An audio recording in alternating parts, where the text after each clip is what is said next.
Hey jovens, tudo bem? Eu sou Luciano Filho, bem-vindos ao Sábado 14 e hoje é sexta-feira 13. É um dia muito especial e significa que amanhã é Sábado 14.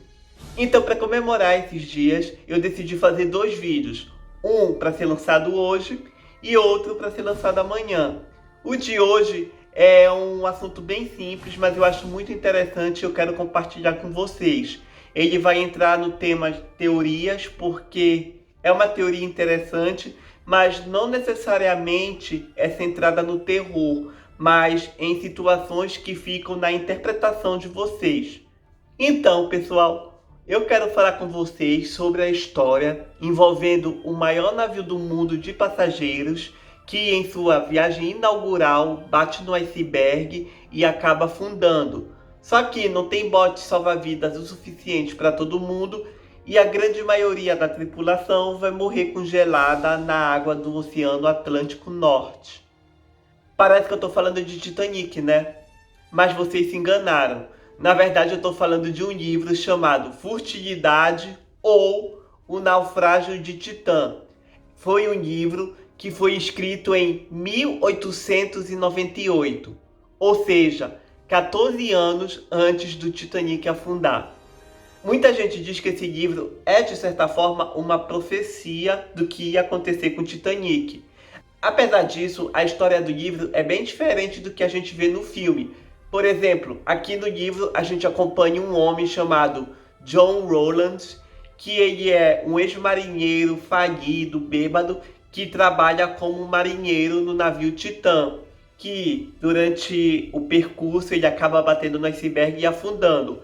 E uma parte do livro é dele tentando salvar a filha de uma ex-amante e várias situações vão acontecendo ao longo dessa jornada do John.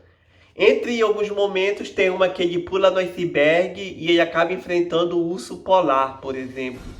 Ok, não tem muito a ver com o Titanic, mas algumas coisas realmente impressionam. Por exemplo, o livro tenta abordar muito a questão da ganância da época, da luxúria, das pessoas que pensam em questões políticas, dos golpes políticos da época.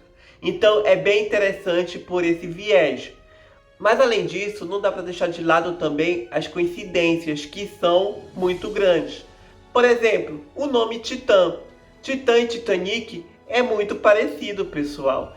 E não tem como vocês dizerem é invenção, por exemplo, porque Titã foi feito antes de Titanic. Outra coincidência que muita gente notou e realmente impressiona é que Titã e Titanic são bem parecidos no nome. A única diferença é que no Titanic tem o IC no final. E o IC são as letras iniciais de iceberg. Então, olha só essa coincidência. Não pode dizer que foi inventado porque está tudo ali. Vocês conhecem, vocês sabem que Titanic é o nome do navio mesmo e que iceberg começa com IC. E Titã é um livro que existe, inclusive tem brasileiro.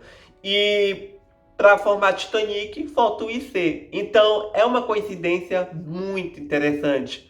E além daquelas outras coincidências bizarrinhas que a gente conhece, né? Por exemplo, era preciso pelo menos 50 erros humanos para o Titanic afundar. Teve um incêndio dentro do navio que fragilizou o ferro onde o iceberg bateu. Se o Titanic tivesse batido de frente com o iceberg, ele não afundava. Se eles tivessem visto o iceberg 10 segundos antes, ele não afundava.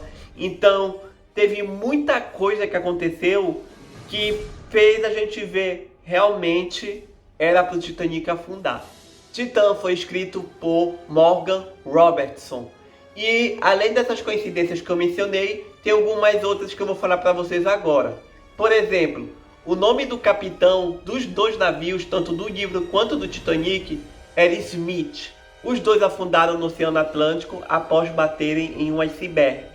O tamanho do Titã era de 240 metros de comprimento, enquanto do Titanic era de 269. O Titã tinha 3.000 pessoas a bordo e o Titanic tinha 2.223 pessoas a bordo. Então, apesar dos números serem diferentes, eles estão bem próximos uns dos outros. Então toda essa história do livro Titã sendo feito 14 anos antes do Titanic afundar, deixa toda essa história do Titanic ainda mais misteriosa e curiosa. E não dá para negar que quando eu penso nessas histórias, eu lembro do filme Premonição, dos sinais que a morte deixa antes de matar alguém. Então fica aí aquele questionamento, né? Até que ponto a realidade e a ficção se misturam e se separam? Então fica aí essa teoria para vocês, eu acho ela bem interessante, bem válida, porque vocês mesmos podem ir atrás dessa história. E o que vocês acharam dela? Vão aqui, comentem que eu respondo se for necessário, beleza? Então é isso, pessoal. Até o próximo vídeo. Tchau!